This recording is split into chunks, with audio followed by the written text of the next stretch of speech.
தொல்பொருளியல் என்பது பழமையான பொருட்கள் என்று பொருள்படும் ஆர்க்கியாலஜி என்ற ஆங்கில சொல்லின் தமிழாக்கமாகும். இந்த ஆங்கில சொல்லும் கிரேக்க மொழியிலிருந்து வந்தது. ஆர்க்கையாஸ் என்ற கிரேக்க சொல் பழமை, ஆரம்பம் என்றும், லேகோஸ் என்பது இயல் அல்லது அறிவியல் பூர்வமாக என்றும் பொருள் தருகிறது. இந்த இரண்டு சொற்களையும் இணைத்து ஆர்க்கியாலஜி என்ற சொல் பிறந்தது. தமிழில் தொல்பொருள் என்று அழகாக அழைக்கப்படும் இச்சொல் பழம்பொருள்கள் பற்றிய கல்வி என்று பொருள் தருகிறது. லியோனார்டு காற்றல் என்பவர் மனிதன் மண்ணின் தோன்றிய காலம் முதல் கடைசி உயிரினம் இப்புவியில் வாழும் காலம் வரை உள்ள நிகழ்வுகளை விளக்குவது தொல்லியல் என்கிறார். கிளையன் டேனியஸ் என்பவர் தகுந்த ஆதாரங்களுடன் வரலாற்றை, குறிப்பாக கலை, கட்டிடக்கலை போன்றவற்றை விவரிப்பதில் தொல்லியல் முக்கிய பங்கு வகிக்கிறது என்று கூறுகிறார்.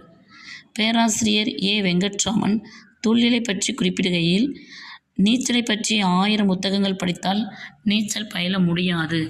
நீரினுள் குதித்து நீந்தினால் தான் நீச்சலில் தேர்ச்சி பெறலாம்.